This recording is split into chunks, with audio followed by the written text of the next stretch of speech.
Bonjour YouTube, aujourd'hui on va parler de la relation entre la crème solaire et la mort des coraux. On a tous déjà entendu ces informations il y a 2-3 ans parce que les médias en ont beaucoup parlé.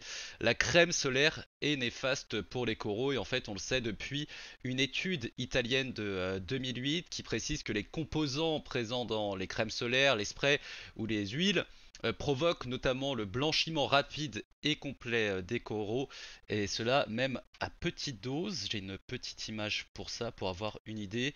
Voilà ce que ça donne environ une zone avec des coraux qui ont été blanchis, dû notamment à la crème solaire, mais pas que. Pour donner un chiffre, il y a entre 6 000 et 25 000 tonnes de crème solaire qui sont déversées dans les eaux mondiales par an. Et en seulement 20 minutes de baignade, un quart de la crème solaire que l'on a sur le corps se retrouve dans l'eau, sachant que la crème solaire, on en met également sur le sable, par exemple, et le vent emmène donc ce sable dans les eaux, plus on met de la crème solaire dans l'eau douce, par exemple quand on se douche. Et donc, toute cette crème solaire se retrouve dans les différentes eaux mondiales, et notamment l'océan et les mers, et notamment dans les zones touristiques, hein, bien sûr, par exemple la Grande Barrière de Corail. Selon une étude, environ 10% des coraux sont menacés par nos filtres solaires, et environ 25% des espèces marines qui dépendent des coraux sont également menacées. Donc on comprend bien, l'impact est colossal. Pour comprendre un peu quel était l'impact de la crème solaire, je me suis demandé quels sont les composants néfastes dans la crème solaire et pourquoi ils sont néfastes pour les coraux. Et pour cela, j'ai pu m'appuyer sur une étude de 2015 publiée aux États-Unis qui déterminait quatre composants responsables des massacres. Alors, l'oxybenzone, l'octrocrylène, le forméthylbenzylidène et certains parabènes.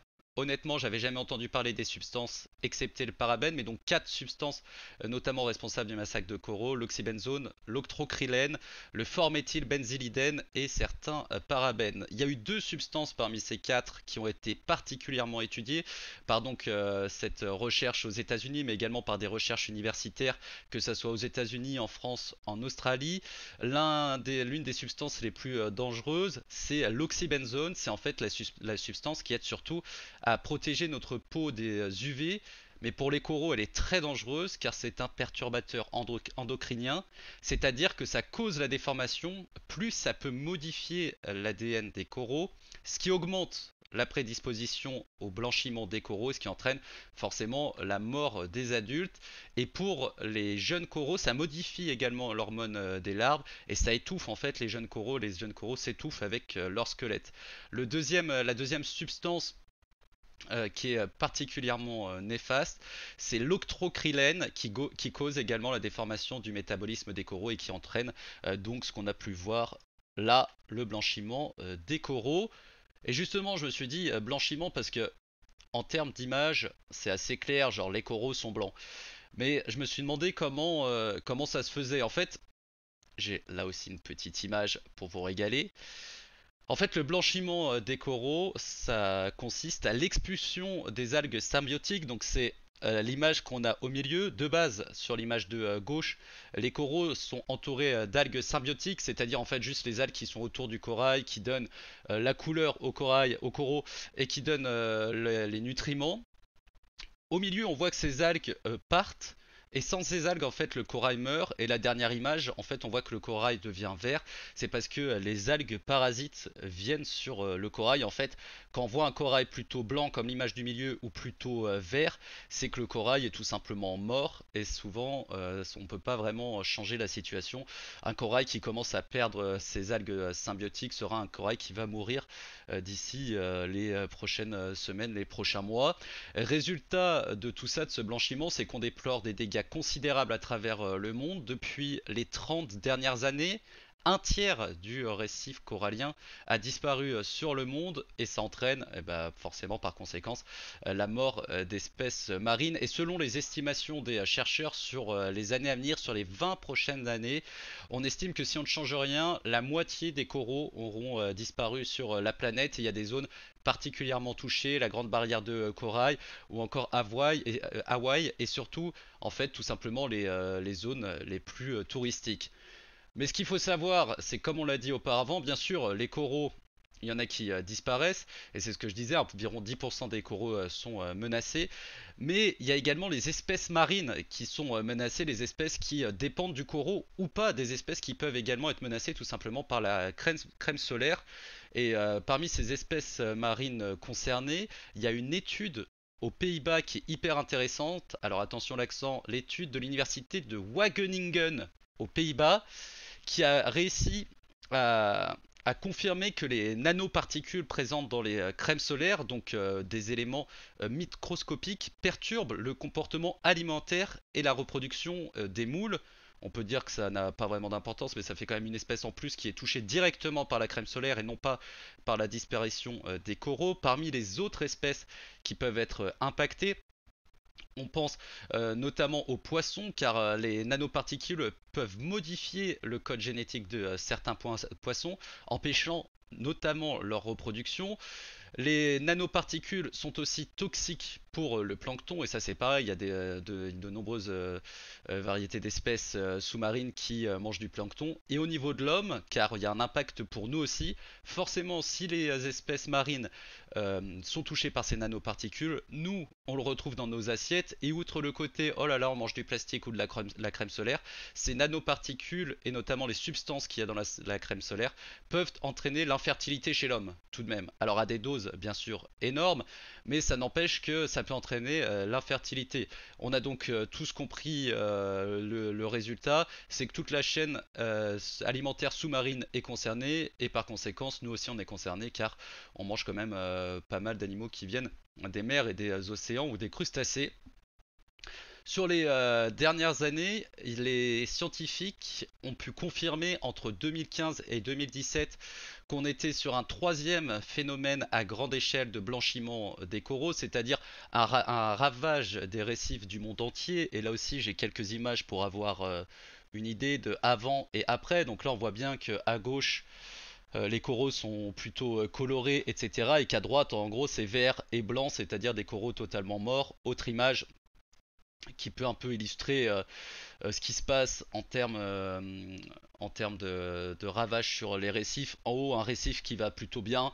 En bas, un récif qui est totalement mort. On pourrait croire que ça va bien, mais en fait, ce sont des algues nocives qui sont sur les coraux. Et en fait, ça n'a aucun apport, notamment pour les espèces sous-marines. Et donc entre 2015 et 2017, on confirme le troisième phénomène à grande échelle de blanchiment des coraux. Et il faut savoir que le phénomène en fait est de plus en plus récurrent car le premier phénomène à grande échelle, c'était il y a une vingtaine d'années environ, c'était en 1998. Et le second phénomène à grande échelle, c'était en 2010. Donc on voit quand même que l'espace entre ces phénomènes se réduit petit à petit. Et si les crèmes solaires, bien sûr, sont responsables enfin, de la mort et du blanchiment des coraux et de la disparition de nombre de coraux, il y a la pollution aussi et le réchauffement climatique qui amplifie aussi ces phénomènes. Donc plusieurs constats qui sont quand même alarmants vu la situation actuelle. Et tout simplement parce que les polluants ou le réchauffement climatique, ça entraîne une eau trop chaude ou trop acide, et ces eaux trop chaudes ou trop acides entraînent tout simplement le blanchiment irréversible des coraux, à moins que la température ne baisse rapidement. Mais bon, vous comprenez bien que pour le moment, c'est pas non plus la tendance. Du coup, il y a plusieurs solutions. Si vous souhaitez, si on veut tous en fait essayer tout simplement de limiter un maximum nos impacts, la première solution que certains secteurs ont trouvé, que certaines villes ou régions ont pu trouver, c'est tout simplement l'interdiction de la crème solaire. L'interdiction surtout des substances présentes dans les crèmes solaires, c'est-à-dire l'oxybenzone ou encore l'octinoxate dont on n'a pas forcément parlé. Et c'est le cas par exemple à Hawaï où depuis le début de l'année 2021, depuis janvier 2021, il est interdit d'utiliser des crèmes solaires qui ont ces substances dans leur préparation. Donc impossible de prendre des crèmes solaires à l'oxybenzone ou encore à l'octinoxate. Et parmi les choses marrantes que j'ai pu lire, c'est que il file des crèmes solaires biologiques, mais il file également des vêtements pour se protéger. Du coup, c'est pas mal. Et deuxième solution qu'on a à notre portée, et ça pour le coup, il n'y a vraiment rien de difficile, c'est de trouver tout simplement des crèmes biodégradables qui existent. Alors attention, leçon d'anglais.